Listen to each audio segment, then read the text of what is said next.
Week-end de choc dans les 5 championnats majeurs, occasion parfaite de tenter un prono sur Unibet, 100 € remboursés sur votre premier pari grâce au lien en description, conditions pour jouer en bas de l'écran. C'était énorme, c'était vraiment énorme, surtout quand on est arrivé au pays là pour fêter ça, toute une population qui était avec nous, c'était dingue, vraiment. Je sais pas si je vais revoir ça un jour de ma vie.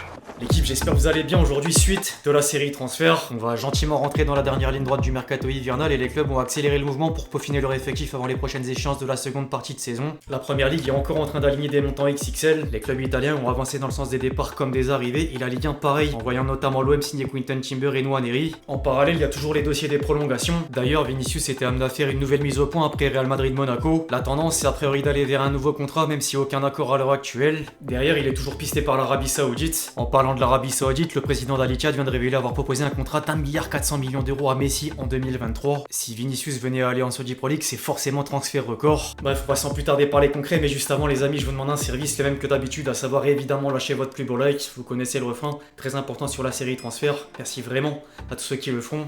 Vous êtes les boss.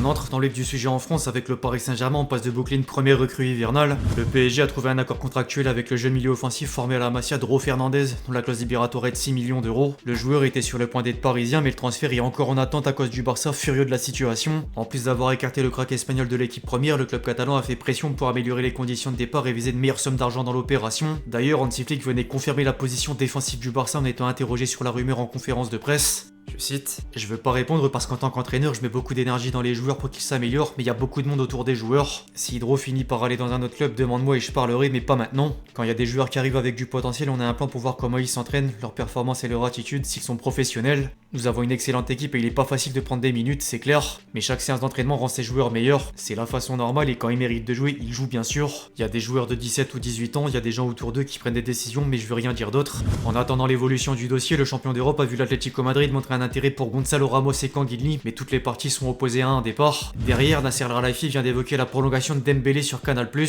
Je cite, on a un salary cap comme tout le monde le sait, l'équipe et le club sont les plus importants, Ousmane est une légende du club, j'adore Ousmane comme joueur et comme personne, les gens le connaissent sans doute pas mais c'est une magnifique personne.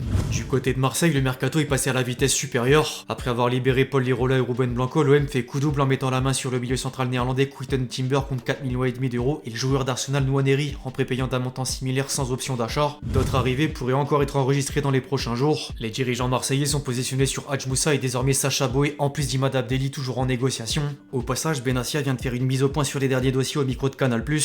Je cite, Timber a signé 4 ans et demi, c'est un joueur d'un très bon niveau, confirmé même s'il est relativement jeune. Au départ, on s'est mis sur lui il y a quelques mois, c'était pour une arrivée la saison prochaine, mais dans les discussions, on a compris que ça lui convenait de sortir maintenant. Il y aurait plus de concurrence en juillet, on sait qu'il y a les équipes anglaises, allemandes sur ce genre de profil. On a voulu anticiper tout ça, je pense que ça lui a plu. Il va avoir un entraîneur comme De Zerbi, c'est important pour lui. Nwaneri, c'est une opportunité de prêt, c'est une chance de les faire grâce à notre entraîneur. On sait très bien qu'en France, on aime le chahuter, mais c'est un coach reconnu qui propose du jeu. C'est plaisant d'être entraîné par un entraîneur comme ça. Nwaneri, c'était le seul poste qui était pas doublé derrière Greenwood. Si on veut faire un parcours en coupe, ces deux-là seront pas du tout en trop. Abdelli, c'est un joueur qu'on aime beaucoup, qui a montré beaucoup d'attachement pour venir. On est sur le même cas que Timber. On parlait d'une arrivée en juillet parce qu'il est libre, mais il y a de très bonnes relations entre notre président et celui d'Angers. Pablo a essayé d'être classe et a anticipé les discussions, mais il faut rester cohérent sur la valeur du joueur. Bien sûr, c'est un très bon joueur qui remplit exactement le profil qu'on recherche au milieu, très technique, capable de jouer 6, 8, numéro 10, mais il faut rester cohérent sur le montant. Pour l'instant, on n'a pas trouvé d'accord, on n'en trouvera peut-être pas et il viendra ici en juillet. On va voir ce qui se passe. On n'exclut pas du tout l'arrivée d'un autre joueur au milieu.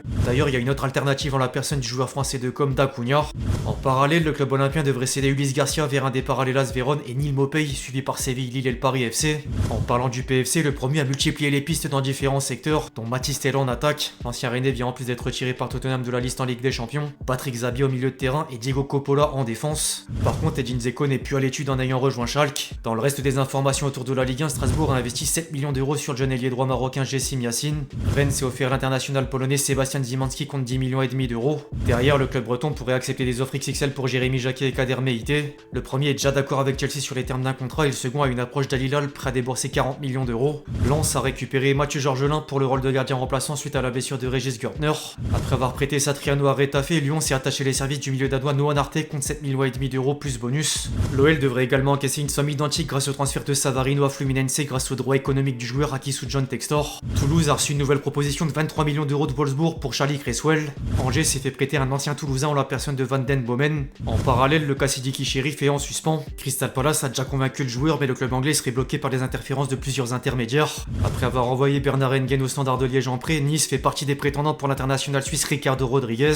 Nantes a signé le défenseur central libyen Ali Youssif en même temps de concurrencer Auxerre dans le dossier Abakar Silla. En parlant d'Auxerre, la GIA fait rompre le prêt d'Ibrahim Osman avant qu'il ne soit de nouveau prêté par Brighton à Birmingham. Le Havre a annoncé l'arrivée de Gournadoua sous la même forme. Metz s'est quant à lui séparé de Stéphane Lemignon avant d'introniser Benoît Tavenot.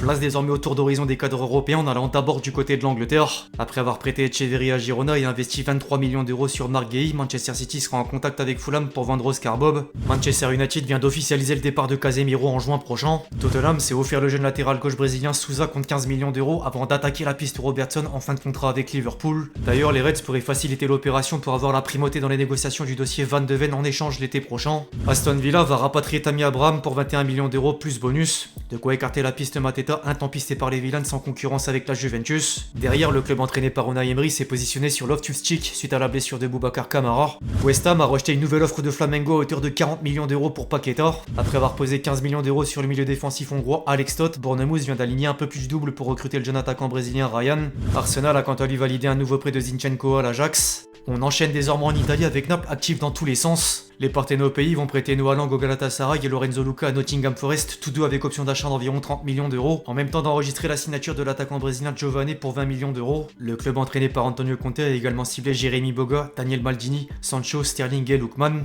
La Juventus est en passe d'obtenir le prêt d'En-Nesyri avec option d'achat de 19 millions d'euros. Après avoir bouclé le jeune défenseur croate Jakirovic, l'Inter serait intéressé par Emiliano Martinez en vue de succéder à Yann Sommer.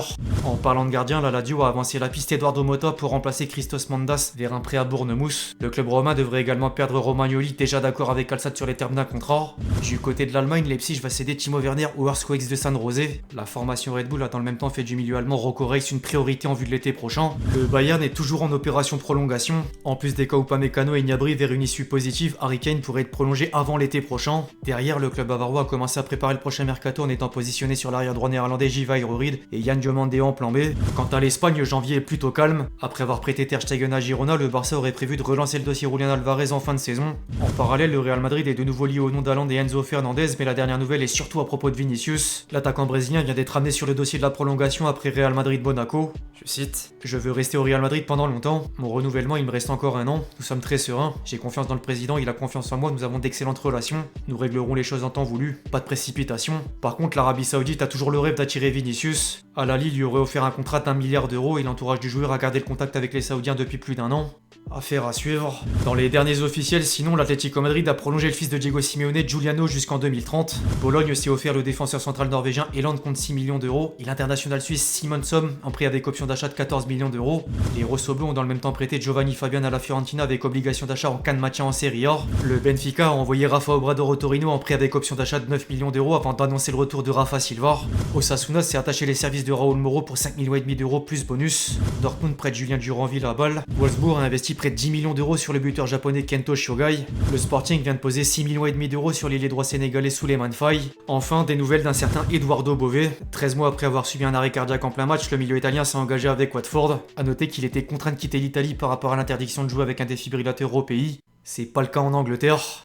Bref, l'équipe, c'est tout pour cette vidéo sur les dernières rumeurs autour du mercato hivernal. J'espère qu'elle vous a plu. Je compte sur vous si c'est le cas pour lâcher votre plus beau like, comme d'habitude. N'hésitez pas à me donner vos avis dans les commentaires sur toutes les infos du jour. Puis d'ici là, on se retrouve très vite sur la chaîne pour de nouvelles vidéos. C'était XG.